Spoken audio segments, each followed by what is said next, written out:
So I don't know if you're aware of this, but barring unforeseen circumstances, the congressional races in the general election in Illinois this November are already pretty much decided. We currently send 14 Democrats and 3 Republicans to the House. Next January, there will be 14 Democrats and 3 Republicans from Illinois sworn into the new Congress.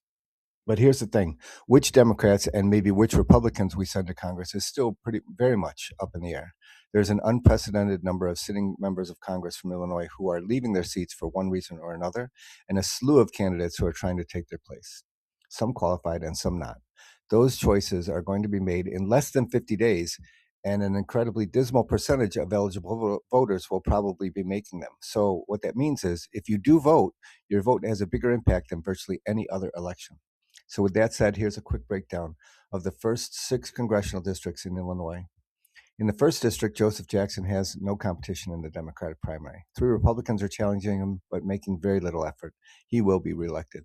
In the second district, the current Congressperson Robin Kelly is stepping down to run for the U.S. Senate seat being vacated by Dick Durbin. She was first elected in April of 2013 in a special election after the resignation of then sitting Congressman Jesse Jackson Jr. 6 candidates are vying to replace her in the Democratic primary, including Jackson, who is hoping to win the seat back. This primary is almost guaranteed to be elected to Congress in November. Currently, fundraising totals favor progressive state rep Robert Peters and Cook County Commissioner Donna Miller. Former Congressman Jackson is also on the list, along with 3 other candidates who are hoping to break through.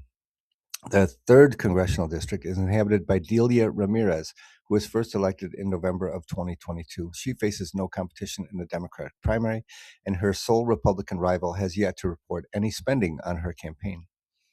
Chuy Garcia is currently the 4th congressional district congressman, but he made a sudden announcement just before the candidate filing deadline that he would not run for re-election.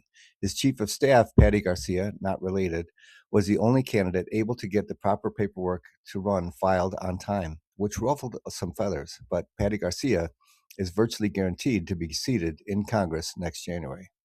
The 5th district has been the domain of Mike Quigley since 2011. He announced earlier this month that he plans to run for mayor of Chicago next year, but this year he remains on the ballot for Congress in the 5th district. His opponents in the Democratic primary are Anthony Michael Tamez, Ellen Corley, and Matthew Conroe. Information about all of them is available on the website. District 6, Sean Caston is likely to repeat. The climate scientist and keyboard player for the 80s cover band Rockapedia does have a progressive challenger with little funding, Joseph Rusevich, a 6'5" software engineer and West Suburban native. So there's a quick peek at 6 of the congressional districts in the Chicagoland area. Like and follow for more, and leave your comments about the candidates, the primaries, and whatever other content you'd like to see me cover.